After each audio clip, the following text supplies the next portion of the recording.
इसी मेडिटेशन में हम प्रेम की अनुभूति की ओर बढ़ेंगे।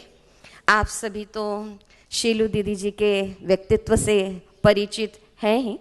मैं केवल आपके लिए कुछ शब्द कहना चाहूँगी कि गा सकूँ आपका नगमा, गा सकूँ आपका नगमा, वो साज कहाँ से लाऊं, भा सके आपको वो अंदाज कहाँ से लाऊं, भा सके जो आपको वो अंदाज कहाँ से लाऊं।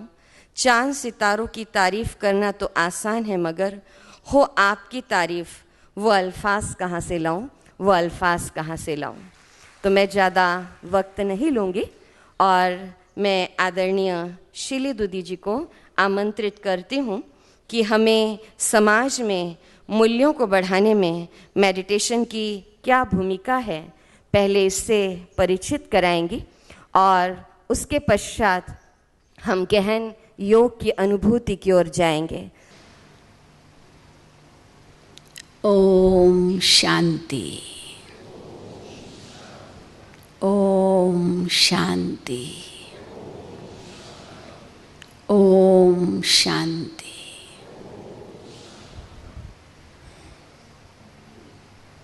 इस समय का ये इनसाइट सेशन है, meditation for promoting values in society. Values का स्रोत कौन है? एक तो परमात्मा है, क्योंकि हम परमात्मा से ही ये गुण मांगते हैं। हे प्रभु, शांति दो, शक्ति दो, दया करो, रहम करो, और उनकी स्तुति गाते हैं। वो करुणा सिंधु है, रहम दिल है। हम जितनी उनकी महिमा करते हैं उतनी कम है। तो इन वैल्यूज़ का स्रोत परमात्मा है। और दूसरा, इन मूल्यों का स्रोत स्वयं आत्मा भी है। इसलिए आत्मा को परमात्मा का अंश माना गया है। लेकिन कईयों ने इसका अर्थ गलत ले लिया कि अंश माना कोई उनका भाग। पर यहाँ अंश का मतलब है कि जो परमात्मा के गुण हैं, आत्मा में भी वही गुण हैं। इस हिसाब से अंश, गुणवत्ता वही है, संख्या में अंतर है। Quality is the same but quantity wise of course परमात्मा को हम कहते हैं शांति का सागर है, प्रेम का सागर है, सुख का सागर है। और आत्मा के लिए कहेंगे वो शांत स्वरूप है, प्रेम स्वरूप है, सुख स्वरूप है। तो जबकि गुणवत्ता वही है आत्मा में और परमात्मा में, केवल परमात्मा में गुणों की संख्या सागर जितनी है। सागर और सूर्य से परमात्मा के गुणों की महिमा की जाती है। जैसे सागर कभी सूखता नहीं, अथाह है। नदी, नाले, तालाब, कुआं सूख जाते हैं, पर सागर कभी नहीं सूखता।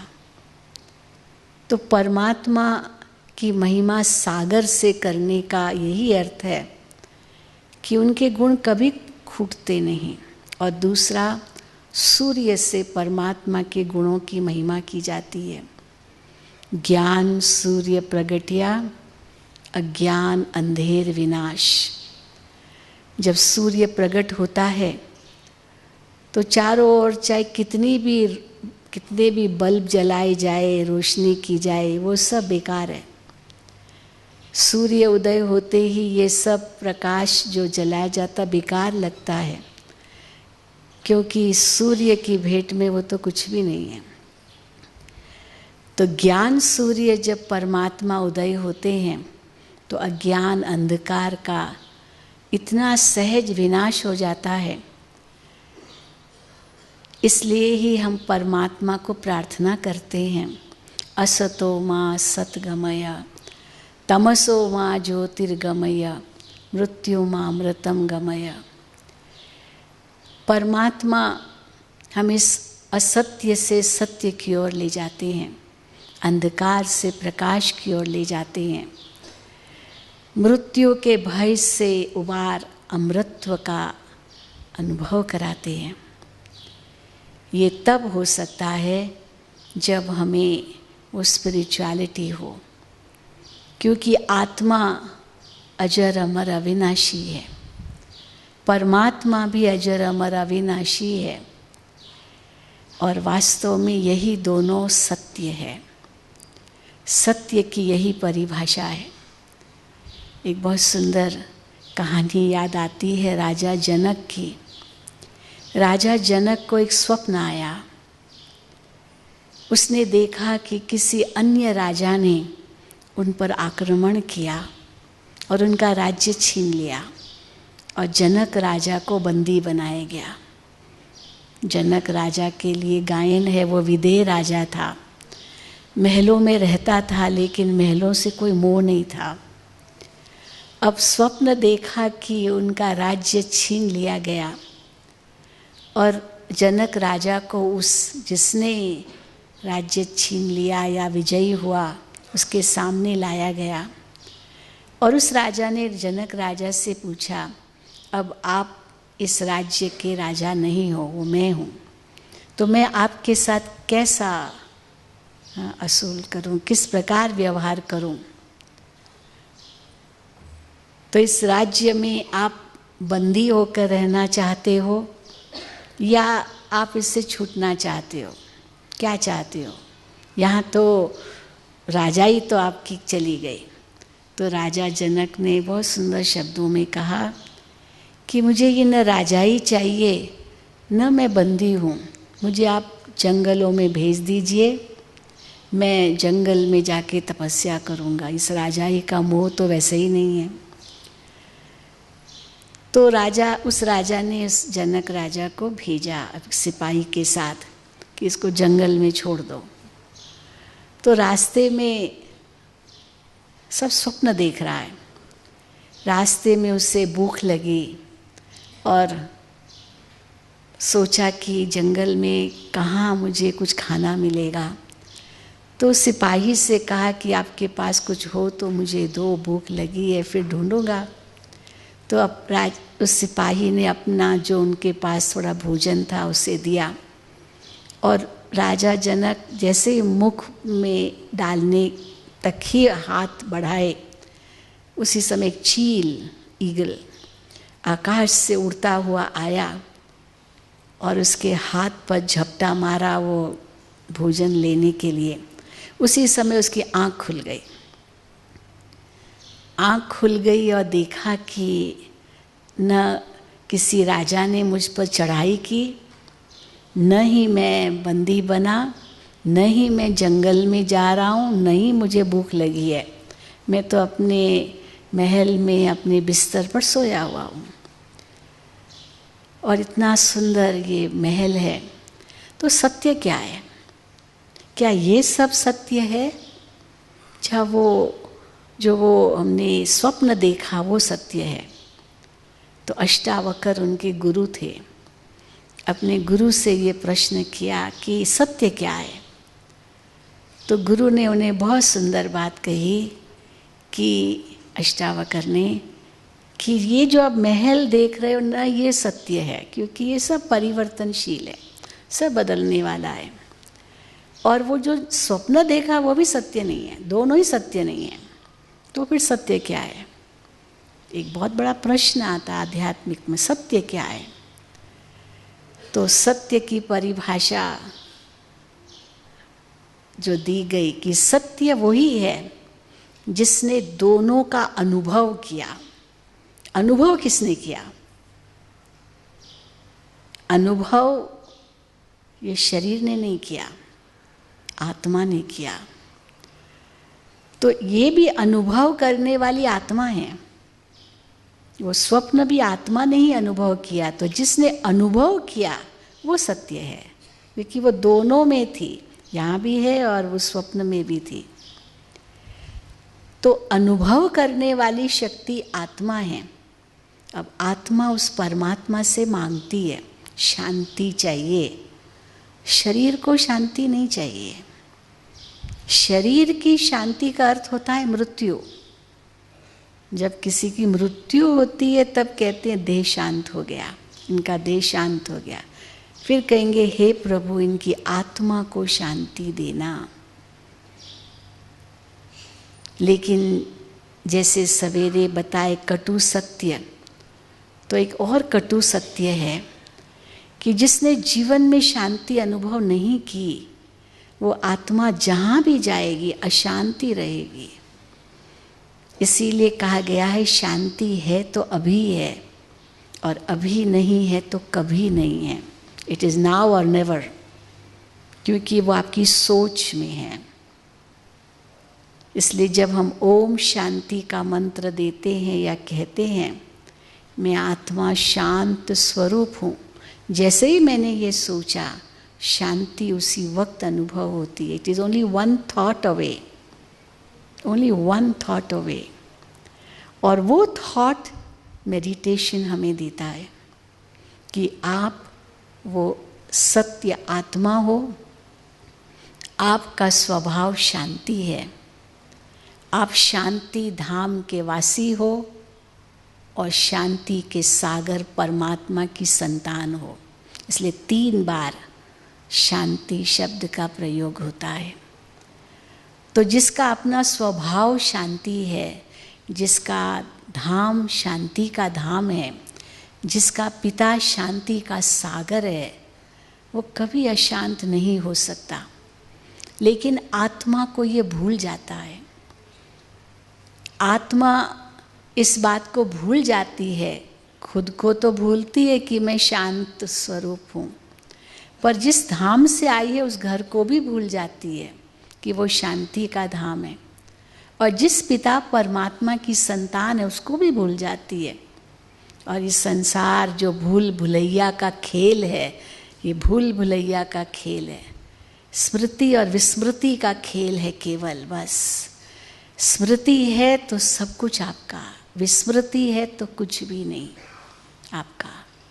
बस मेडिटेशन वो स्मृति है, वो स्मृति हमें दिलाई जाती है। पर कौन दिलाए? आत्मा तो स्वयं विस्मृत हो गई इस सृष्टि चक्र में आकर देह का आधार लेकर।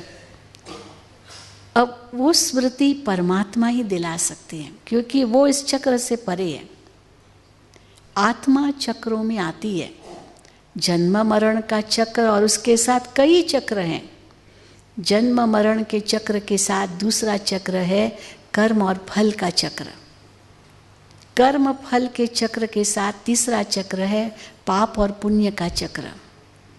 पाप पुण्य के चक्र के साथ है सुख और दुख का चक्र। ये सब चक्र है और आत्मा इन चक्रों में गुजरती है। अब जब आत्मा को ये परमात्मा द्वारा ही पहचान मिलती है कि तुम वास्तव में शांत स्वरूप, प्रेम स्वरूप, सुख स्वरूप, आनंद स्वरूप, शक्ति स्वरूप आत्मा हो, तो आत्मा को स्मृति आ जाती है। मानो आत्मा रूपी बैटरी चार्ज हो जाती है। जैसे हम अपना मोबाइल रात को या सवेरे चार्ज करते हैं तो दिन भर काम चलता है उस मोबाइल से, और रात तक वो डिस्चार्ज हो जाती है बैटरी। तो चार्जर यूज़ करके फिर पावर हाउस से प्लग इन कर हम अपनी बैटरी को चार्ज करते हैं। इसी प्रकार राजयोग, ये मेडिटेशन वो चार्जर के रूप में है, जो आत्मा रूपी बैटरी फिर से परमात्मा से चार्ज हो जाती है। तो कैसे हम चार्ज करते हैं और डिस्चार्ज कैसे होती है? नेगेटिविटी बढ़ जाती है। अभी आपने बहुत सुंदर सेशन सुना पॉजिटिव थिंकिंग पर, और चार्ज होने के लिए पॉजिटिविटी को बढ़ाना होगा, तब चार्ज होगी। तो राजयोग वो पॉजिटिविटी लाता है, क्योंकि आत्मा को अपनी पहचान मिल जाती है कि मैं कौन हूँ, फिर मेरा कौन है। तो जब मैं और मेरा ये सही समझ मिली तो पॉजिटिविटी आती है। अभी नेगेटिविटी थी मैं और मेरा में, मैं ये देह हूँ, ये मेरा है, ये मेरा है, ये मेरा है, ये मेरा है। और राजयोग कहता है मैं वो सत्य आत्मा हूँ।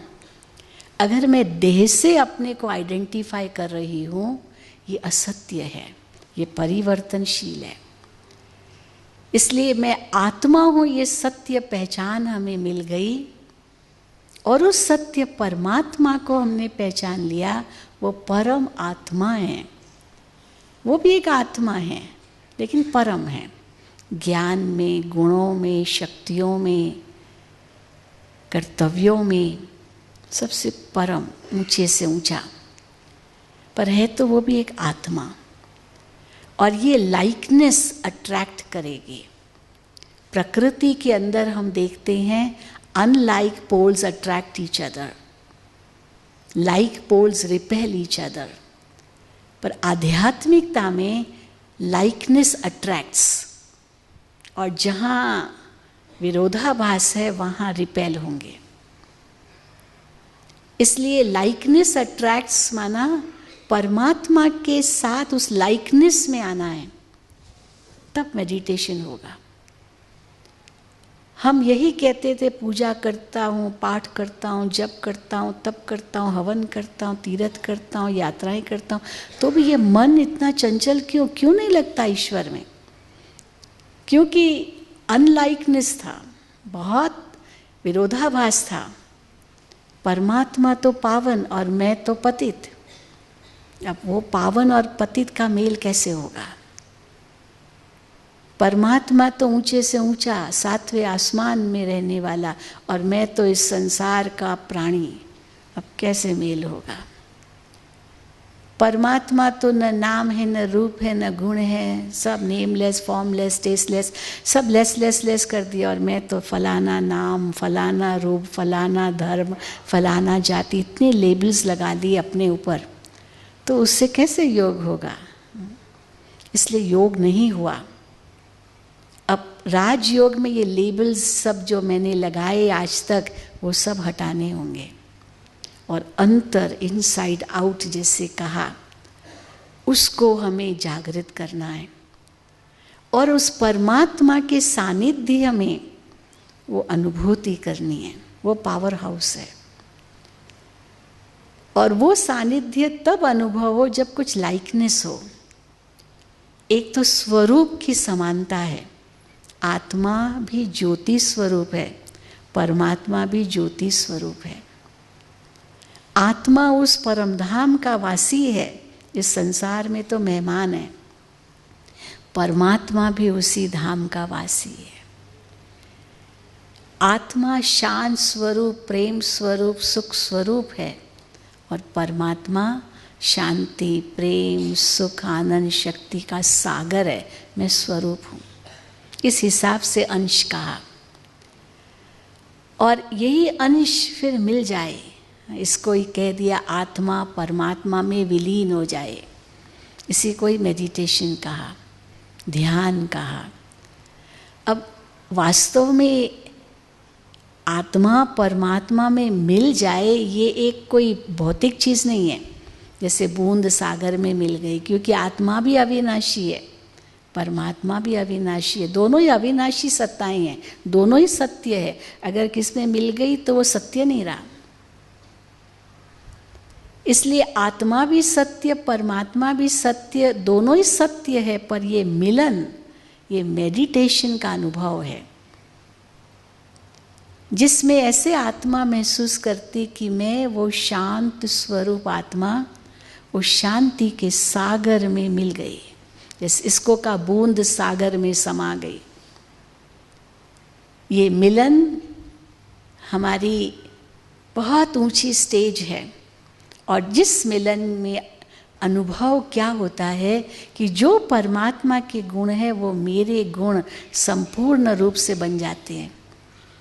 जैसे सूरज की किरणों को हम किसी कॉन्वेक्स लेंस से फोकस करते हैं और फोकल पॉइंट पर कागज़ रखते हैं, वो रिफ्लेक्शन उस सूरज का इतना पावरफुल हो जाता है और वो कागज़ पर दिखाई देता है, इतना पावरफुल रिफ्लेक्शन, और तुरंत आग निकलने लगती है क्योंकि किरणों को एकाग्र किया। वैसे किरणें नहीं जलाएगी कागज़ को क्योंकि बिखरी हुई है, पर जैसे ही उनको एकाग्र किया वैसे वो प्रतिबिंब रिफ्लेक्शन इतना शक्तिशाली हो जाता है।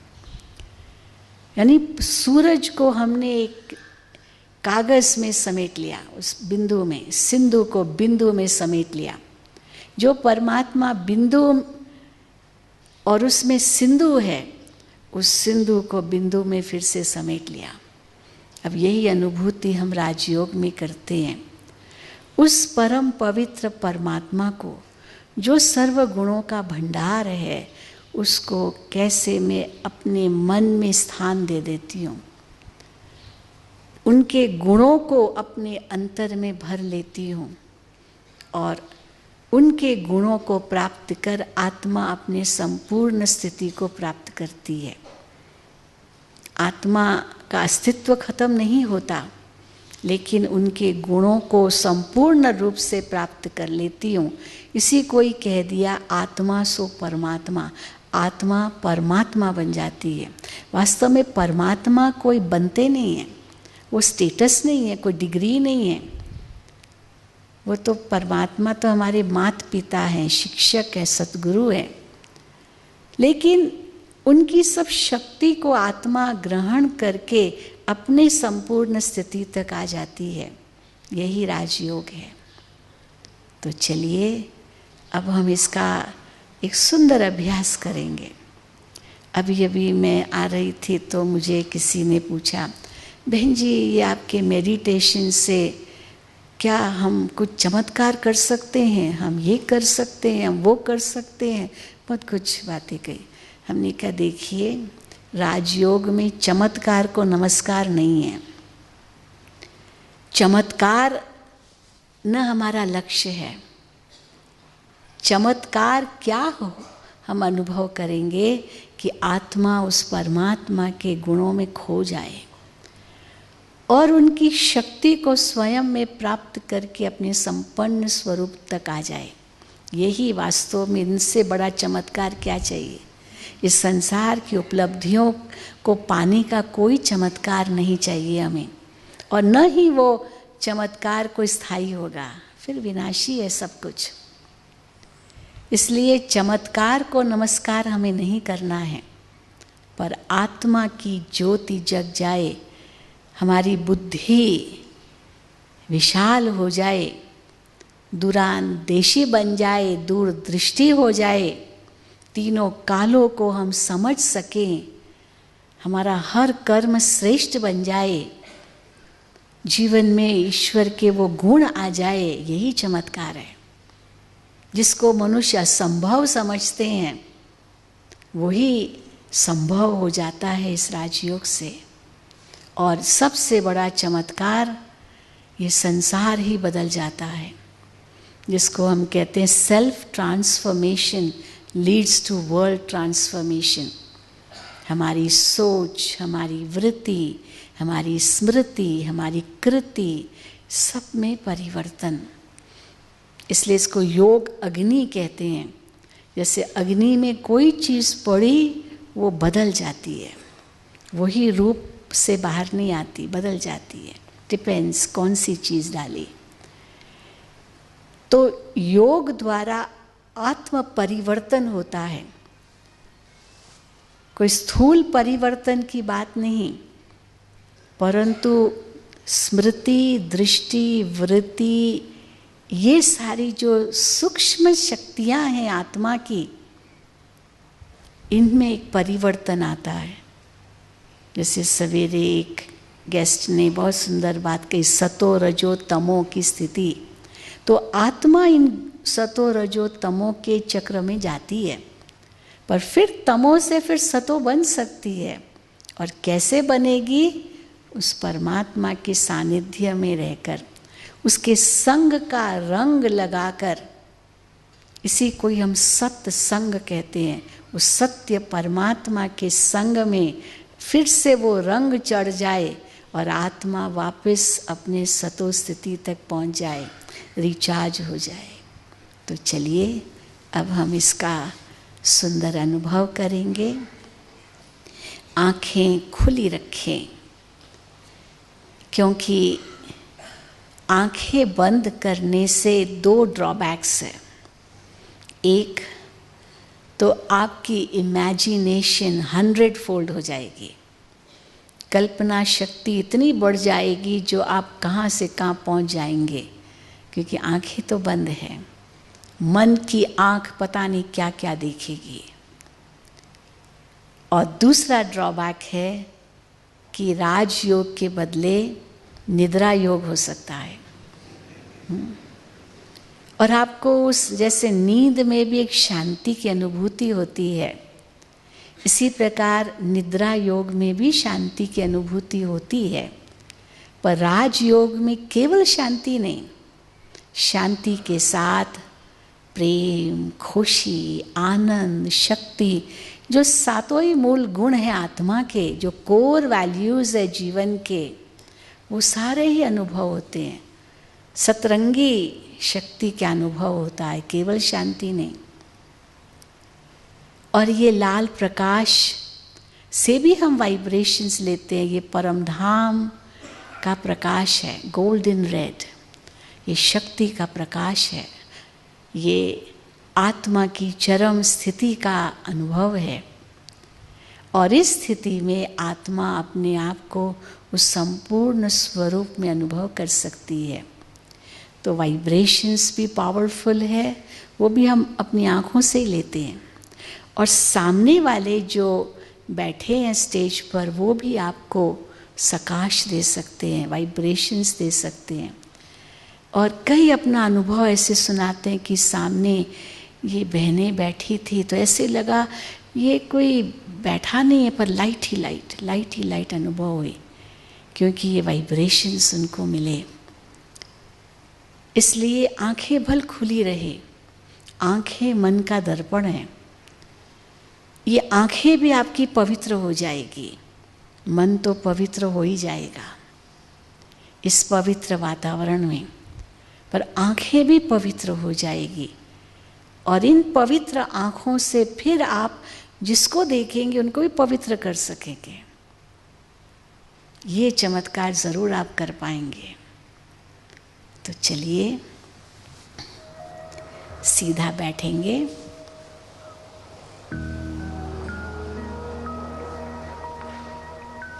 और अपने अंतर में वो खुशी लाएं, असीम खुशी। क्योंकि ये जितने भी सद्गुण हैं, ये आत्मा की सच्ची संपत्ति है, यही सच्चा धन है।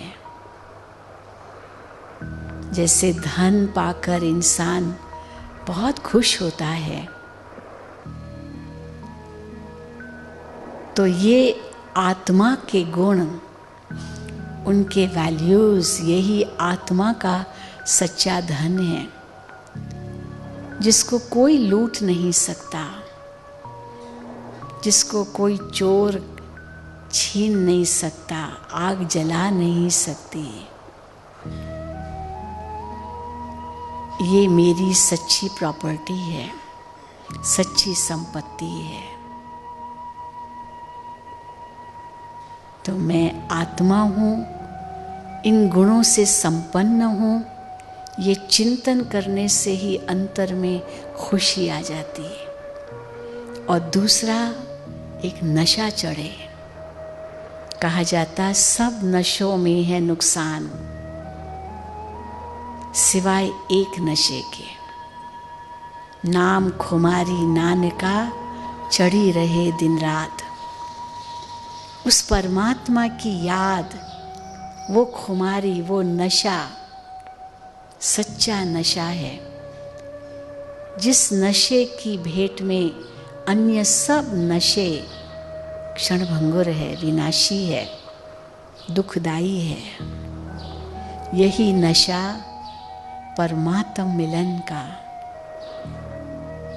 सबसे ऊंचा नशा।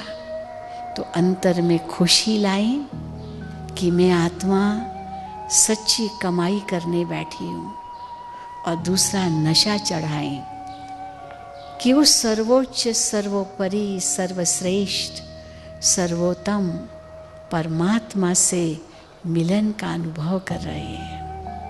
यही योग है, यही मिलन है। तो पहले एक अंतर की यात्रा, स्वयं को पहचानने की यात्रा, इस देह के भीतर मैं एक अजर अमर अविनाशी आत्मा हूं। जो भ्रकुटी के बीच चमक रही हूं।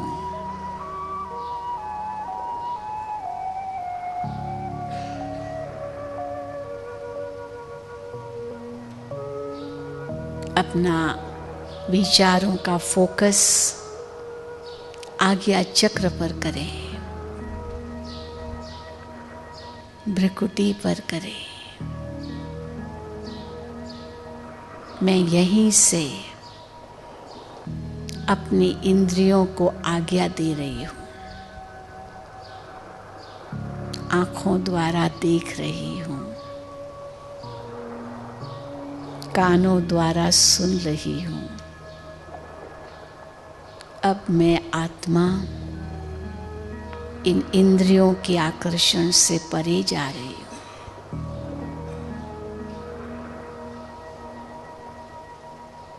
इस देह के आकर्षण से भी परे।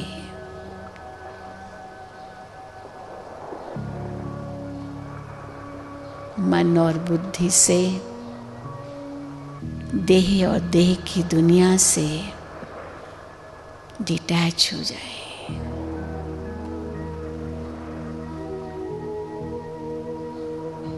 एक विड्रॉल,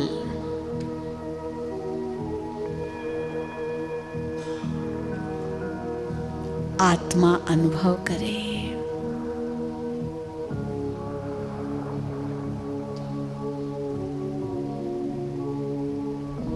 मैं चमकता हुआ सितारा, प्रकाश का पुंज,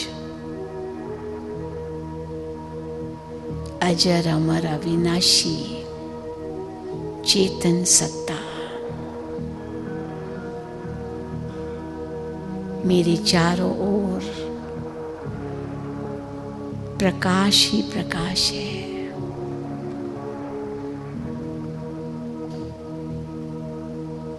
मैं डबल लाइट हूं, प्रकाश स्वरूप हूं और अत्यंत हल्की हूं।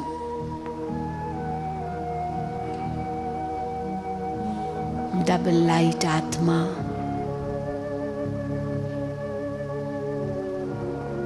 मन और बुद्धि से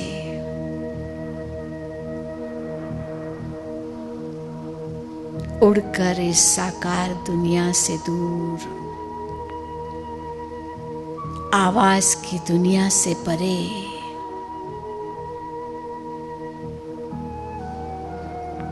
प्रकृति के आकर्षण से पार,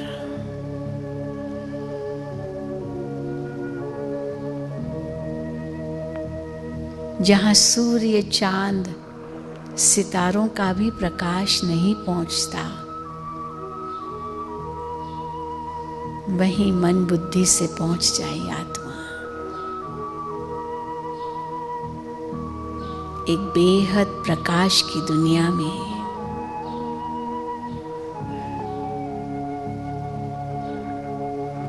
सुनहरे लाल प्रकाश की दुनिया में अखंड ज्योति के ब्रह्म तत्व में जहां बेहद सुनहरा लाल प्रकाश है,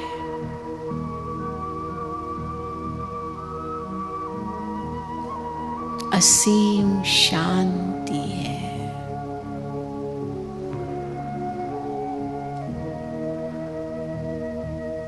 अति निरसंकल्पता है।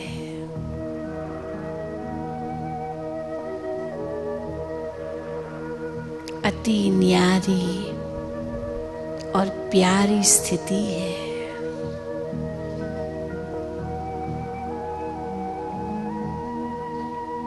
इंद्रियों से परे का वह आत्मिक सुख है।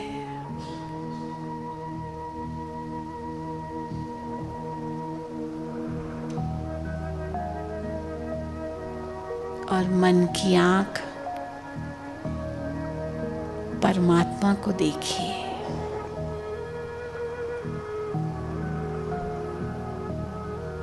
जो रूप में ज्योतिर्बिंदु है और गुणों में सिंधु के समान बेअंत है, अनंत है, असीम है।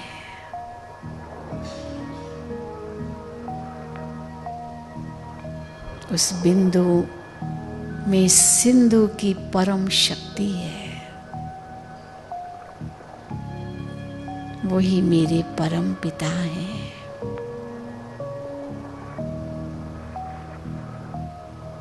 परम शिक्षक हैं, परम सतगुरु है। वही सत्य है, शिव है और सुंदर है।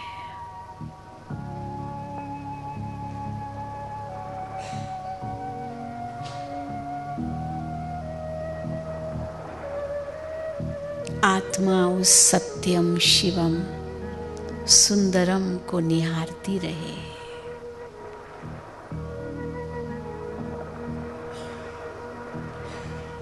जिसके साथ मुझ आत्मा को सर्व संबंध है। मैं आत्मा परमात्मा के सर्व गुणों की अधिकारी हूं। शिव पिता, आप शांति के सागर हो।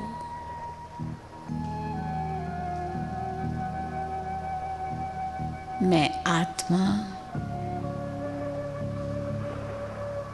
आपकी संतान,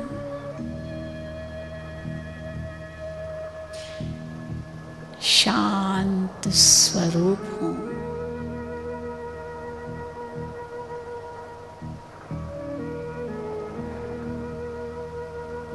शांत स्वरूप हूं। शांत स्वरूप हूं।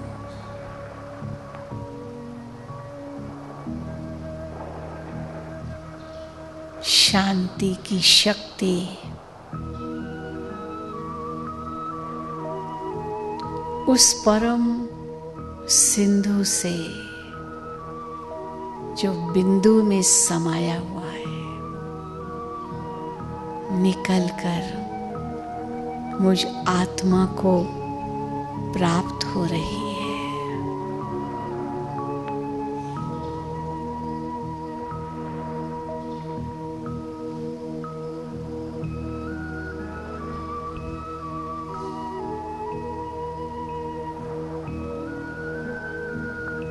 मैं शांत स्वरूप आत्मा इन शांति की लहरों में लहरा रही हूं।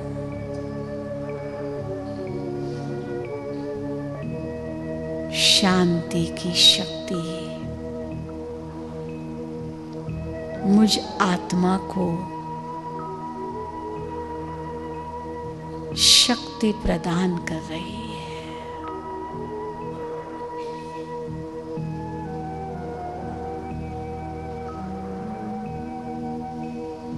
कितनी शांति का अनुभव हो रहा है।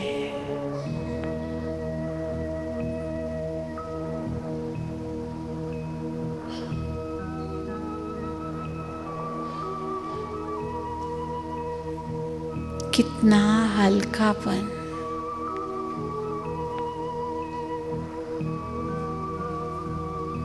शांति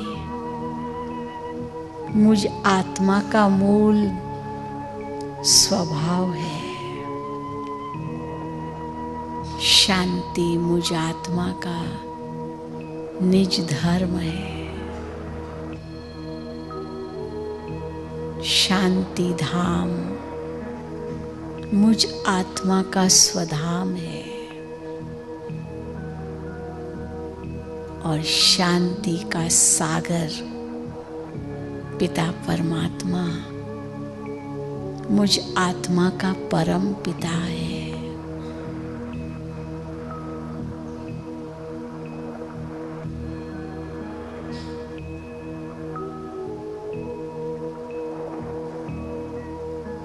अब लहरों से और गहराई में जाएं, सागर के तले में चले जाएं।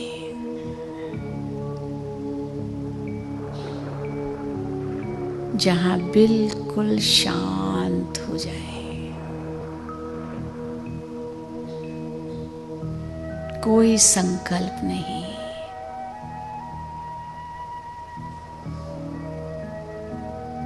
एकदम शांत।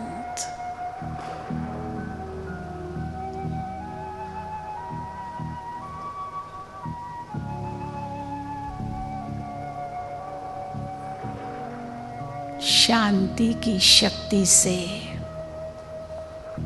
भरपूर हो जाए।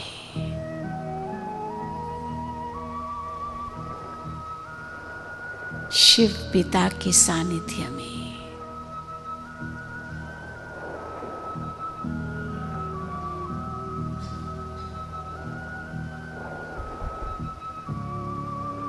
एक एक गुण की गहराई में जाएं।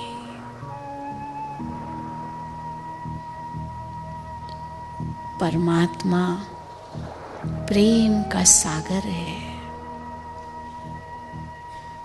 मुझ आत्मा पर प्रेम बरसा रहा है।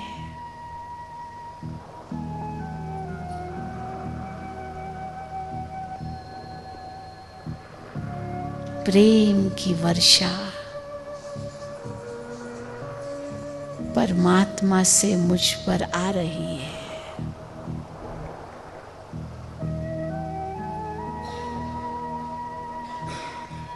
उस परम प्रेम के सागर में आत्मा खो जाए। परमात्म प्रेम अनुभव करे। कितना प्यार है परमात्मा का मुझ आत्मा से। मैं उसकी अमर संतान हूं।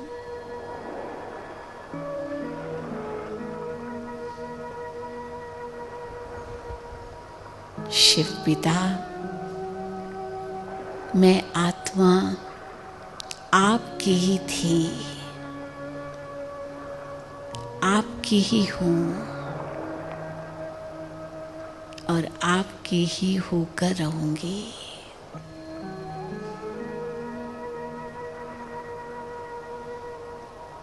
यही सच्चा प्रेम है। यही सच्ची भक्ति है। यही संपूर्ण समर्पणमयता है। मैं आत्मा उस परमात्मा पर समर्पित हो जाऊं। वही मेरा सर्वस्व है।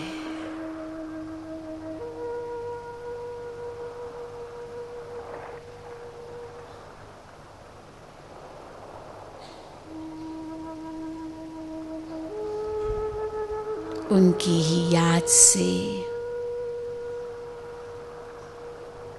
मैं आत्मा धन्य हो गई।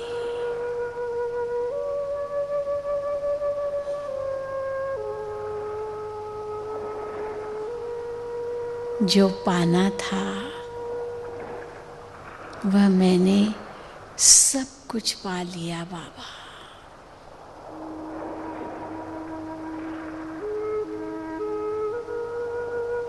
मैं तृप्त हूँ, संतुष्ट हूँ, भरपूर हूँ।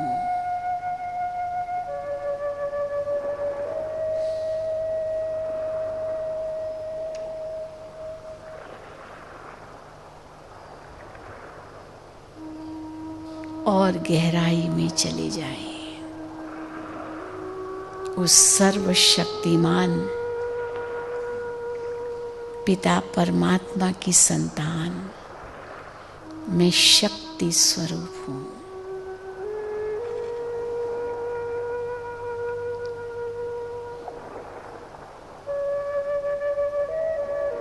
एक दिव्य शक्ति हूँ।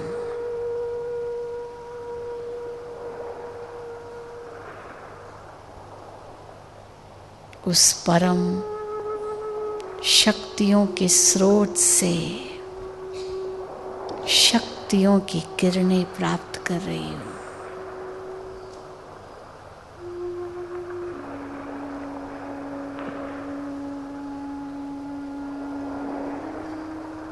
कितनी शक्ति का अनुभव हो रहा है।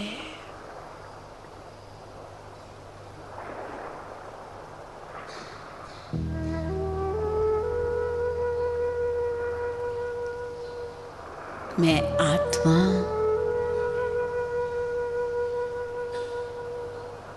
अपने मूल स्वभाव को पहचान चुकी हूँ।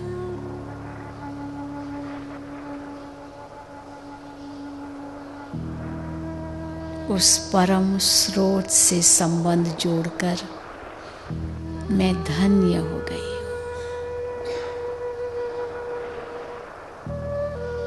धन्यवाद बाबा, धन्यवाद।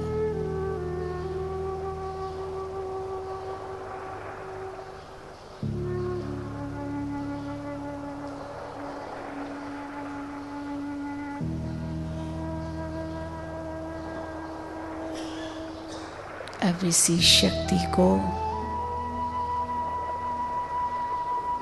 स्वयं में संजोए रखें।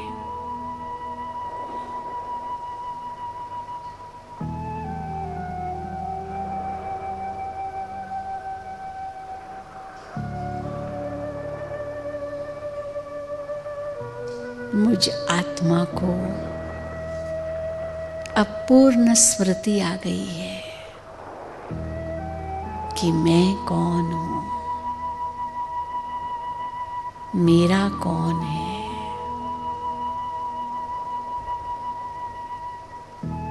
और मैं क्यों हूँ और मुझे क्या करना है।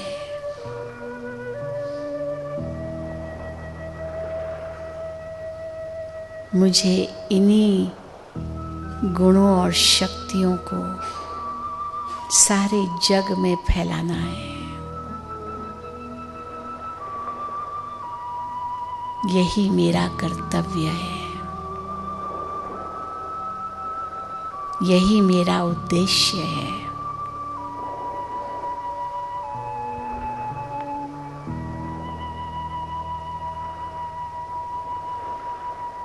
इसी कर्तव्य को निभाने लिए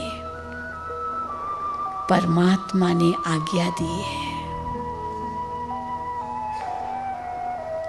अब वो ही कर्तव्य कर, उस परमात्मा का नाम रोशन करना है।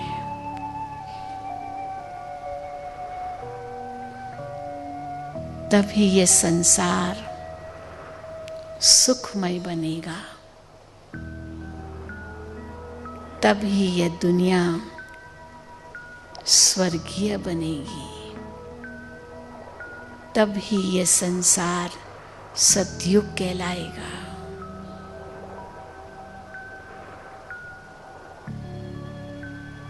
और यही कार्य मुझे करना है।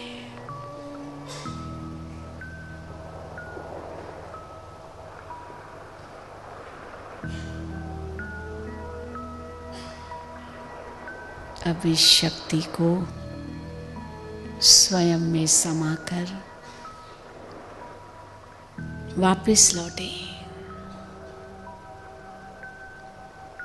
इस साकारी कर्म भूमि पर,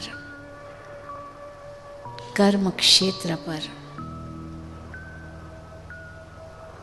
और अपनी जिम्मेदारियों को निभाते हुए अपना परम कर्तव्य सदा याद रखें।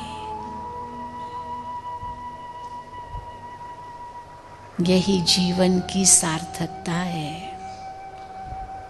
यही सच्ची सफलता है।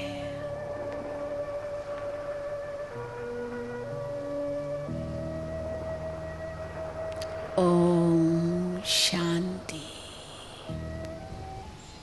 शांति शांति।